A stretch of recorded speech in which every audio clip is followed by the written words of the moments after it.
One. Welcome to episode 6 of Four Questions with. Today I'm joined by Liz Webster, founder of Save British Farming. So, Liz, my first question for you is, how did you get into the agricultural sector? Well, that's a very good question. I married into it, yes. Um, Before then, my grandfather bought a farm after the war. He was a cook in the RAF. So I'm not I wasn't completely alien to farming, but I married into it. But I also I had a career actually in advertising, and so some of my clients were the FMCG, so not completely alien to the market, and understanding, good understanding of food and farming from my grandfather. But yeah, then I made the fatal error of marrying into it.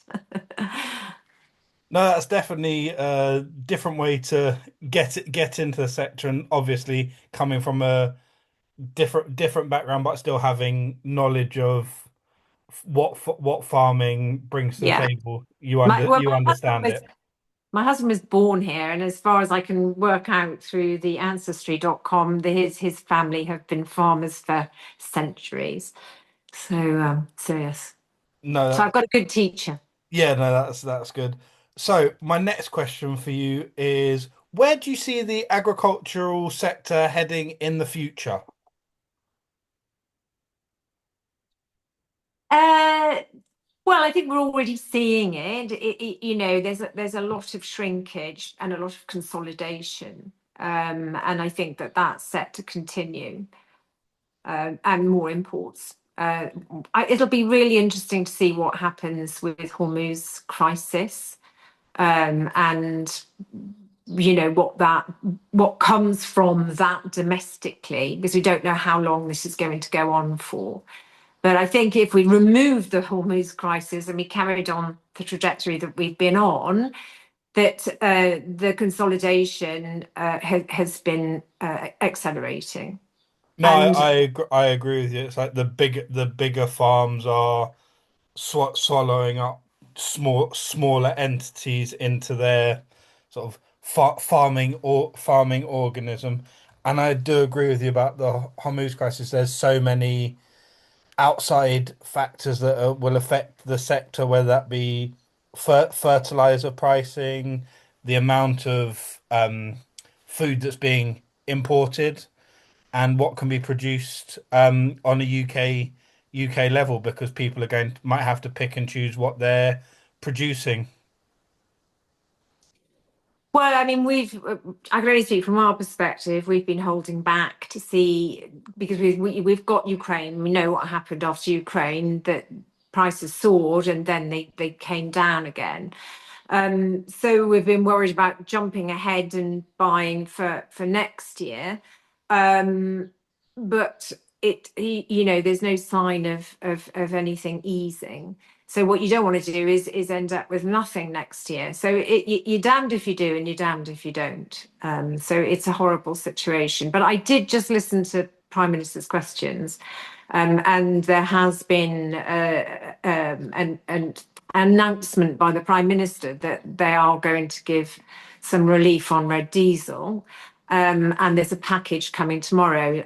So hopefully that is the case. I did actually write to Gordon Brown as soon as I heard that he'd been appointed as this envoy. I wrote to him, because I've had with him before.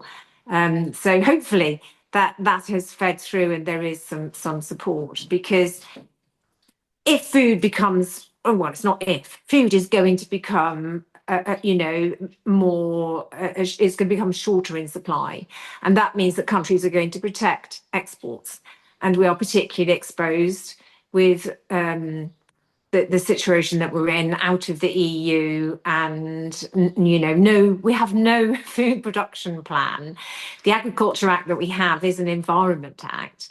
Basically, Brexit removed the 1947 Agriculture Act from our legislature, which means that food is no longer seen as a public good, which is why today we're seeing the Chancellor talk about trying to set price controls on supermarkets, which is just ludicrous. No, I definitely agree with that, and we are sort of beholden to exports because if you go into any supermarket and you look at fruit and veg, for example, I'd say at least 50+% of what you put in your shopping trolley is brought into the country. Yeah, for fruit and vegetables, for some considerable time, the imports have been much higher than what we produce domestically. And again, Brexit has accelerated that. And there is one issue with the consolidation. So, for instance, I know the country's largest raspberry grower, he grows two-thirds of the country's raspberries, which is significant, isn't it?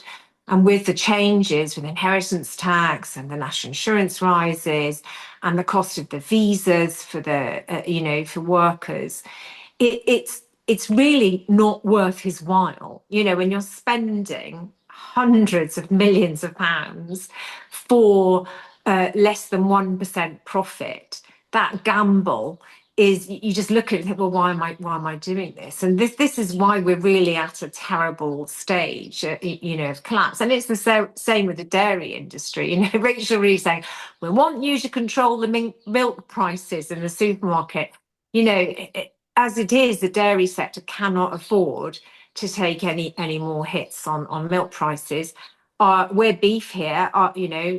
In the last month since this, in the last month or so since the Hormuz crisis, each of our fat animals is worth £400 less than it was a month ago. Whilst prices are going up in the supermarkets, and most people don't understand these things. They're talking about 7% inflation on food over the next year, and you're kind of like, well, input prices, some of them have gone up by 70%.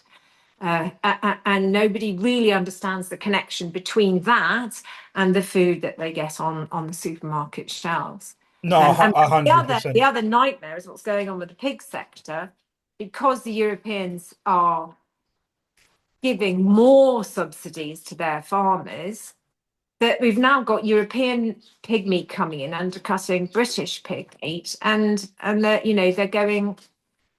threatening the British pig industry again, which is exactly what happened after COVID and Ukraine. So being big isn't necessarily hedging against disaster.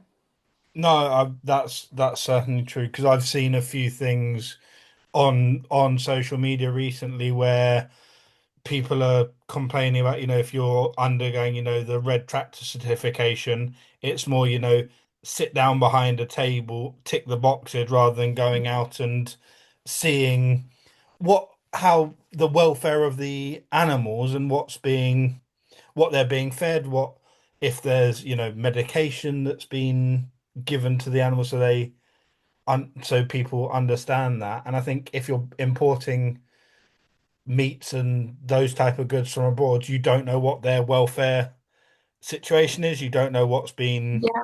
pumped in pumped into them. Yeah, I mean, it is true that on the poultry sector, since Brexit happened, we used to be 97% self-sufficient in chicken. And now that's gone down to under 60%. This is so much coming in from places like Brazil, and some of the intensified units in Poland. And we've got no border controls either. So we face huge tests to get into Europe, into our biggest market. And yet there's just a light touch approach coming in here. So we really have been totally shafted at every step. And we'll see what happens. So everything we warned about that could happen was why we need food security. The worst things have happened, and in a very short space of time. Yeah. So it's terrible. No, no, it's that thing. It's if you bring these things in, it's a potential biosecurity crisis and potential hazard because you see what's being picked up in Dover, the amount of what they describe as illegal meat. Yeah, Yeah, and that's only the stuff that they catch because they're Yeah. not most of it they're just wading through. It'd be interesting if they caught more what the actual figure is, because I think that would get And people the most, thinking. the most incredible thing is that the checks are voluntary. It's 22 miles from where they arrive in Dover to the site where they can decide whether they want to be checked or not. So it's just unbelievable. It's far from taking back control. It's a total loss of control. No, I think we know where the agriculture sector's heading from those answers. So, my third question for you is, if you could give your younger self one piece of advice, what would it be? Oh God, that is an awkward question. What? Don't get involved. Don't get married to a farmer. I mean, I've got to say, when I first looked at the sort of farming industry, and I looked at the Disney numbers, as my husband calls them, I was like, this is crazy. The amount of work that you've got to do, the hours, the responsibility for the risk that's involved. It's not a business that you would choose to get into with a cool head, unless you're Dyson and or you're Clarkson and you've got a fortune coming in elsewhere. But it always has been impressed upon me by my grandfather, as I've said, about the importance of food. And so, it's, I wish, and part of the reason that we have Safe British Farming and what we want to do is to communicate to people about why you need farming and what it means for their budget, their plate, their health. So it isn't an organisation which is communicating to farmers. It is an organisation which is communicating to the public about the need for food security, and the historical context of that speaks for itself with that with that reality. So, because why does anyone care about less than 1% of the population? Most people live in cities. Say someone who lives in a flat in Birmingham, why do they care about a farmer? We've seen what they think. Well, you're all right. You live in a big house in the countryside. You're lucky. Why do I care about you? So it really is about explaining to people that if farmers don't do what they do, then what do you get? You end up with mass processed imported food, which is super bad for your health. And if there's a global event like war or climate crisis, you're left exposed as an island nation on the western fringe of Europe. No, I think that's a sort of good bit of advice. Sort of no basically know what's going on. Well, I don't. I'm older than you, and I grew up in South Wales, and we were heavily bombed in the war. And as I said, my grandfather was a cook in the RAF and he was based in India. He saw the famine out there. So for me, I was brought up to really appreciate food, and be grateful at the beginning of every meal and at the end of every meal for having good, healthy food. And my family made that clear to us what it was like for them during the war, and so that's always stayed with me. And what's gone on in this country is that's been forgotten, and people just go to the supermarket and they sort of just assume that they'll always be able to get whatever they want from the supermarket, Yep. and that's not great. No, it isn't. And it So, isn't like that in Europe. It's not like that in France. They have festivals yeah. around food in all the villages. They celebrate the connection between them and their farmers, and all of that just doesn't exist in Britain. Mostly, most people think that farming is an inconvenience. No, I couldn't agree more with you there. So, my final question for you is a bit controversial, but I think I'll get a good answer from you. If you were head of DEFRA, what would be your first order of business? Well, The first thing that I would do would be to force the government to put in some legislature similar to the 1947 Agriculture Act, which is actually Article 39 in the European treaties, to make sure that we've got legislation which provides a food production plan. And then that would make the government responsible for our food. And I would also put in controls on the supermarkets in terms of prices. We used to have a thing called resale price maintenance, and that was scrapped in 1964. They had kind of a Brexit argument about it. They promised cheaper food. And it was lobbied for by Michael Cohen, who founded Tesco's. And that had an enormous impact on farms and also on the high streets because the supermarkets really benefited from being able to undercut farm gate prices and manufacturers' prices. So they still have RPM in Germany for books. And it's interesting in that their bookstores are still thriving, and Amazon hasn't been able to sort of get hold of that market there. So I would bring in some sort of system to make sure that prices are not undercut, farm gate prices are fairer. It was Margaret Thatcher that got rid of the Milk Marketing Board. And the EU was wrongly scapegoated for that. It was used as an excuse to justify it.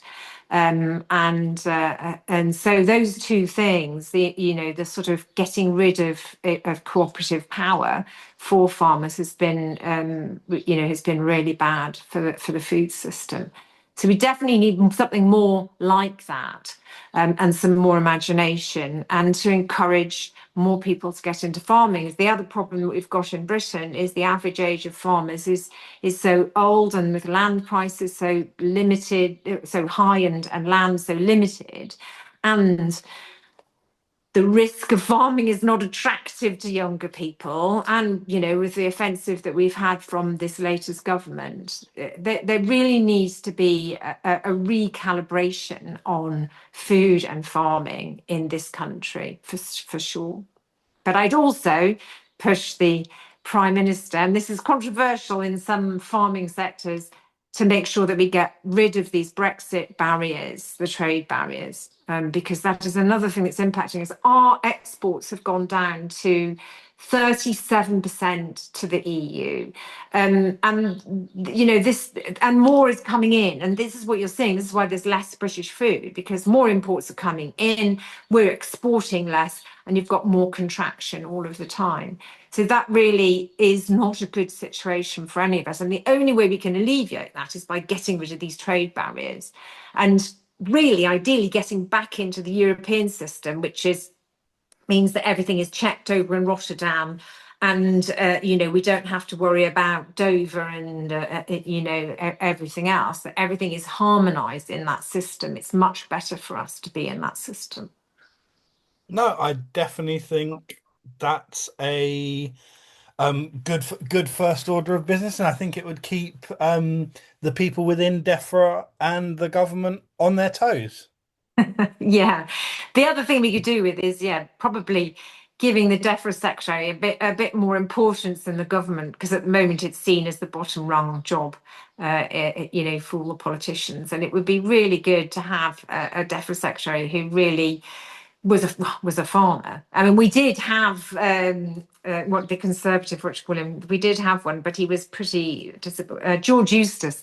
He was quite good when he actually resigned from the government, and then he sort of said, "Well, actually, this Australia deal is absolutely terrible," and it was like, "Well, why didn't you say anything when you were in the government?" So yeah, it's crazy what's going on, but perhaps there might be a good thing if there are food problems, and I think there are going to be food problems, that it might focus minds, it might focus the government to do something about this for future generations. No, I We agree. want to be like America, we really don't. No, I definitely agree. I definitely agree with that. I think the DEFRA job needs to be seen as higher up the food chain. And I also think you see a lot of the farmer, you see a lot of the MPs take pictures, with the Back British Farming logo in their hand, which goes up on their social media, and you do wonder, like, have you actually been to a farm? Do you know what actually goes on No, there? And it's have just, they just see it as a PR opportunity to get a photograph in a tractor, and that's it. Yes. no, and but I think the likes of the NFU, NFUS, are trying their best to sort of lobby the right people to get the results needed for their members. Yes, yeah, they are good, and the CLA as well. They are Yeah, good. sorry, yeah, Yeah. right, So yes, yeah, the CLA there, as well. there has been. I mean, the main problem with the NFU in particular is that and it's the same reality. The bigger the business, so their members, the bigger members are more important than the smaller members, and it should be that everybody is treated the same because everybody's contributing into the food system. Whereas sometimes the focus is not completely on the whole food and farming system completely. And I think we're really seeing that since Brexit. So things like gene editing, NFU is really pro the gene editing. And I'm not so much against it, apart from it does, I think, give more power to the corporations. Um, but in terms of saying, oh, we don't want an SPS agreement because we won't be able to use gene editing anymore, it makes no sense to most farmers because really that's such a sort of if you can't export your food to the EU, then who is going to buy it? No, How do you continue? yeah, no, that makes sense. So, thank you for joining me, and I will see everyone on the next episode.